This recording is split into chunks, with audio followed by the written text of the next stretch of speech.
Fake or real? Performance or presence?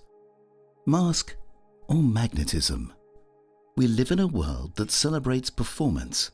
We polish our smiles, tweak our tone, rehearse our presence like actors on a stage.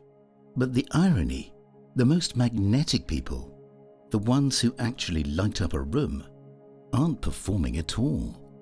They've stopped trying to be someone, and in that stillness, the real them arrives. Today, we dive into the wisdom of Joseph Campbell, who saw charisma not as charm or crowd-pleasing, but as a glow of someone who's been to the depths of their own soul and come back changed. We'll explore how ancient myths, Jung's psychology, and the hero's journey all point to the same truth. You become more powerful when you become real. So no, charisma isn't something you can fake. It's what happens when there's nothing left to fake. And once you feel that in yourself, the world can't help but feel it too. Welcome to Mantis Library. This is where the mask drops, myths speak, and your inner fire finds its voice. Let's begin. We've all been there. Smiling when you're hurting, saying the right things to fit in, wearing clothes that feel like costumes, editing ourselves into bite-sized, likable versions of who we think we should be. It's exhausting, and yet we keep doing it because somewhere along the way we were taught that being liked was more important than being real. That charisma meant being shiny, loud and impressive. But what if it doesn't? In modern culture, we mistake charisma for charm, confidence, or social prowess, something polished and performed. But Joseph Campbell, the legendary mythologist, saw it differently. True charisma isn't manufactured, it's uncovered. It's the radiant presence that emerges when someone has faced their deepest trials, shed their false personas, and returned from their hero's journey transformed. If we talk about Campbell's famous concept of the hero's journey, it begins with the call to adventure. That moment when something inside whispers, there's more. More than the routine, more than the pretending, more than the life that looks good but doesn't feel right. At this stage, we're still in our roles, the successful one, the funny one, the smart one. But cracks begin to show. The mask starts to crumble. That's the first step towards authenticity. The moment you stop pretending you're okay, that's the beginning of charisma. Then comes the abyss, the dark night of the soul. This is the part no one glamorizes. You lose your bearings. You question everything. You feel like you're falling apart. But as Carl Jung put it, the most terrifying thing is to accept oneself completely. And that's exactly what this stage demands. In alchemical terms, this is the nigredo phase, the blackening, the putrefaction. It's where the ego dissolves and the real work begins. Jung called this process individuation, the shedding of the false self so the true self can emerge.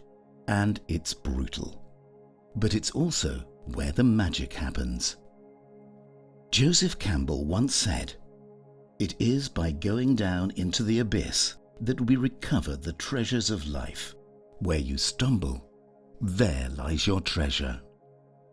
That stumble, that's where charisma is born. Because only someone who has fallen apart and rebuilt themselves knows how to show up without pretense. They've seen the worst of themselves and made peace with it. That peace becomes power. When the hero returns from the journey, they don't come back with better social skills. they come back radiant.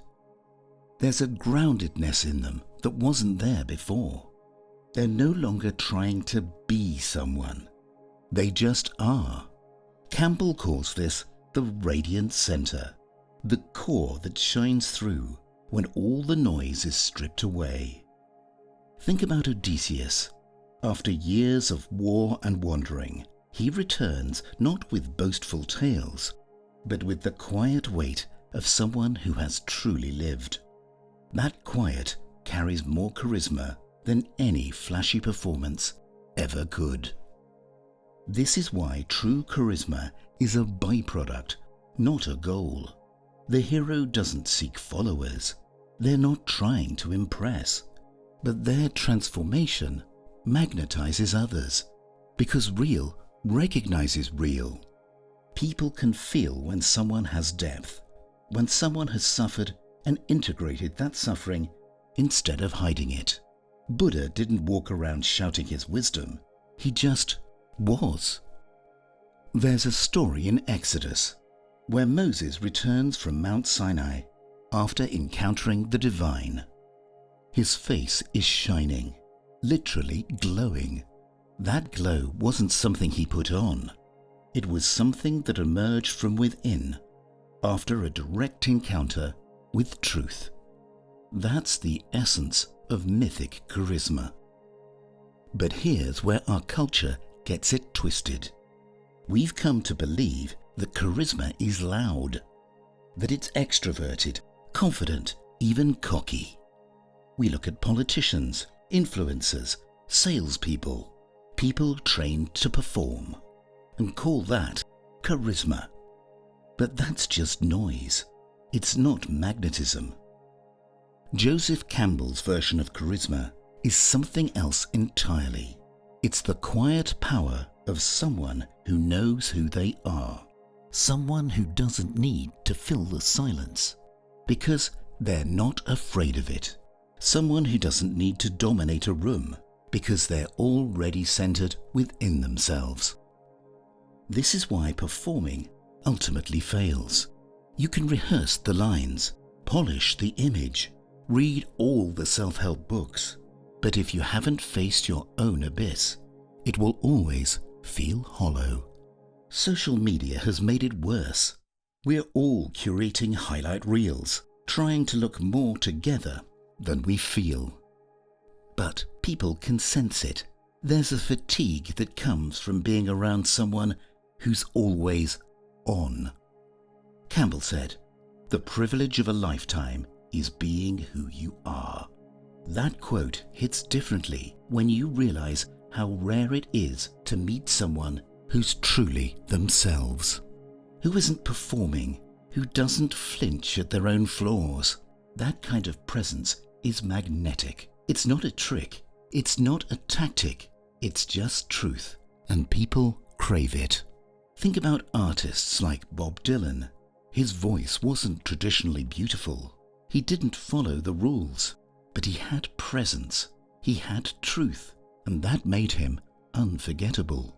Because charisma isn't about polish. It's about permission. Giving people permission to be real by being real yourself.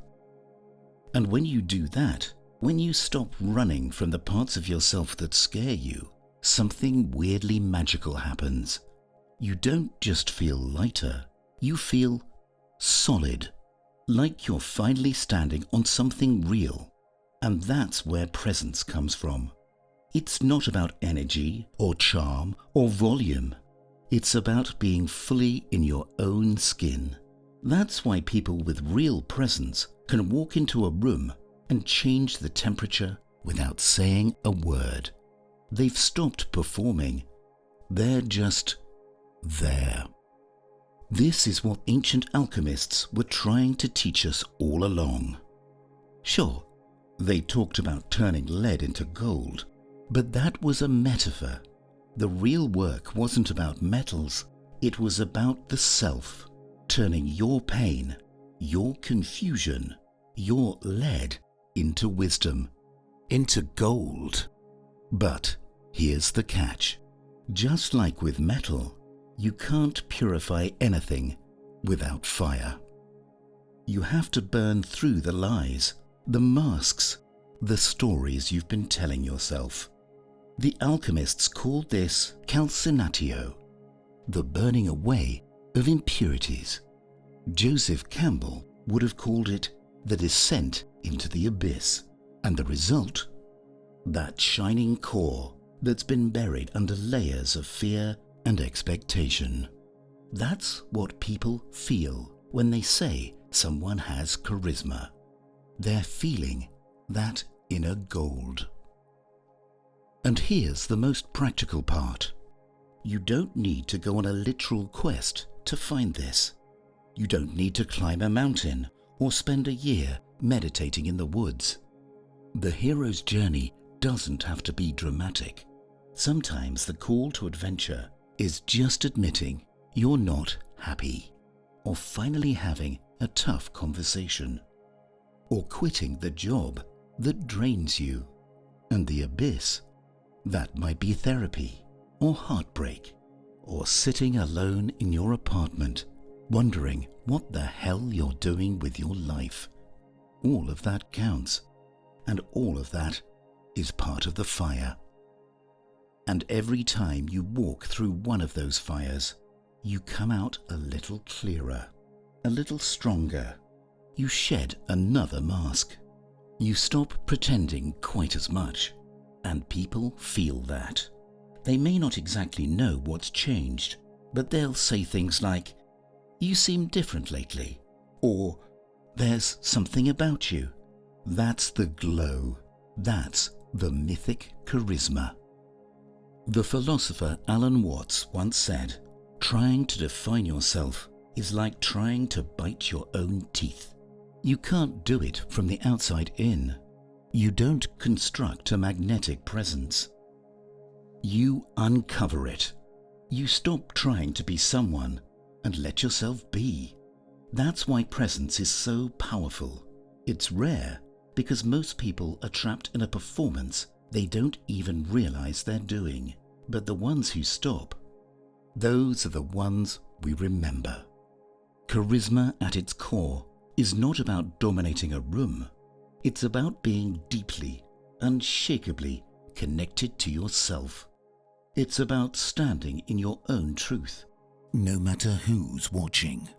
And that kind of authenticity is contagious.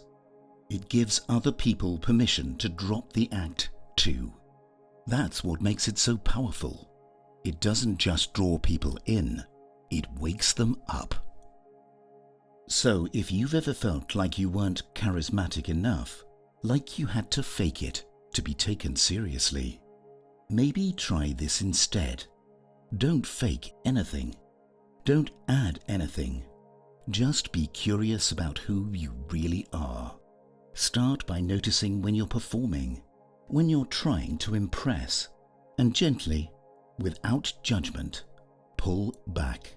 Let yourself be a little awkward, a little messy, a little too honest. That's where the real power lies. Because the truth is, the most magnetic people in the world aren't perfect. They're just present. And presence isn't something you learn. It's something you return to. After the mask falls away, after the fire, after the journey. And when you get there, you won't need to tell anyone. They'll feel it. So how to cultivate this kind of mythic karma without faking it, without memorizing tricks from some YouTube influencer on power stances, and without trying to turn yourself into someone you're not? Let's start with something real. One of the most uncomfortable yet freeing questions you can ask yourself. Who am I when no one's watching? Not when you're presenting, not when you're texting that carefully worded message, but when you're sitting alone, maybe in your car. No audience, no filter, just you. That version of you. That's the foundation of charisma. Sounds too simple, right? but most of us haven't really met that person in years.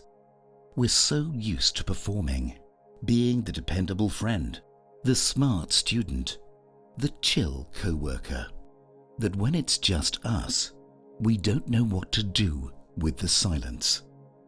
Joseph Campbell didn't say, "Follow your audience." He said, "Follow your bliss." And bliss doesn't scream for attention. It hums, quietly, confidently. When you stop performing and start being, people notice. Not because you're trying to impress them, but because something shifts. You stop chasing the room and start owning your space. You stop over-explaining and people lean in. You speak less, but with more gravity. You don't fake being calm. You are calm, or anxious, or uncertain, but real. And that's magnetic. But let's be honest, just being yourself isn't enough if you've spent years avoiding parts of yourself. That's where facing your abyss comes in. It sounds dramatic, but it's not just for movie heroes or monks on mountaintops. We all have a personal cave we're terrified to enter. Maybe it's a childhood memory. Maybe it's the belief that you're not enough. Maybe it's the moment someone made you feel invisible and it stuck. Campbell puts it simply, the cave you fear to enter holds the treasure you seek. Not the cave that looks impressive, the one that scares you. That one's yours. And real charisma, the kind that doesn't vanish when the lights turn off, comes from people who have gone into their own darkness and come back not perfectly healed, but honest. People can feel it. You know when someone's been through something and they're not trying to hide it. There's this depth, like a calm weight behind the eyes. Nelson Mandela, after 27 years in prison, didn't walk out angry or performative. He walked out anchored. People called it presence, but it was really integration. He didn't wear his pain like armor. He let it be part of him. That's what makes someone unforgettable, not their perfection, but the peace they've made with their imperfections. And here's the twist most people miss. Charisma isn't about being loud. It's not about being the life of the party. It's about speaking from what you call your radiant center. That part inside you that knows when you're lying and when you're telling the truth. That spot you feel in your gut when you say something that actually means something. Try this. Before you speak, especially when it matters, pause. Not for drama, but for alignment. Ask, is this me talking or my mask? We all have masks. Sometimes we need them, but the goal is to know the difference, to choose when to wear them and when to take them off. Campbell's phrase, "follow your bliss," is often misunderstood as chase what makes you happy, but he meant something deeper. Bliss isn't just pleasure, it's what feels right at a soul level. It's the thing that doesn't make sense to your brain, but resonates in your bones. That's where charisma lives. Not in your tone of voice, not in your posture, but in your alignment with who you are when you're not performing. And this isn't just spiritual fluff, it's practical. Think of people you're drawn to, the ones who can walk into a room and change the atmosphere. Odds are they're not always the most attractive, the most successful, or the most articulate, but they are the most present. They're not looking around the room for approval. They're not adjusting themselves like human chameleons. They're just there, as themselves, fully, and we crave that because it's rare. One of the most beautiful things about this kind of charisma is that it doesn't require you to become anyone new. It just asks you to stop hiding. That might sound hard, and it is, but it's also a huge relief. You don't need to remember lines or techniques. You don't need to manage your image like a social media account. You just need to come home to yourself. And that's when people stop scrolling, stop judging, and start listening. Because you're not giving them a version of yourself, you're giving them you. And in a world full of filters, edits, and highlight reels, being real is revolutionary. And if you liked this video, make sure to like, share, and subscribe. Until next time, stay curious, stay mindful, and never stop exploring. We'll see you again in Mantis Library.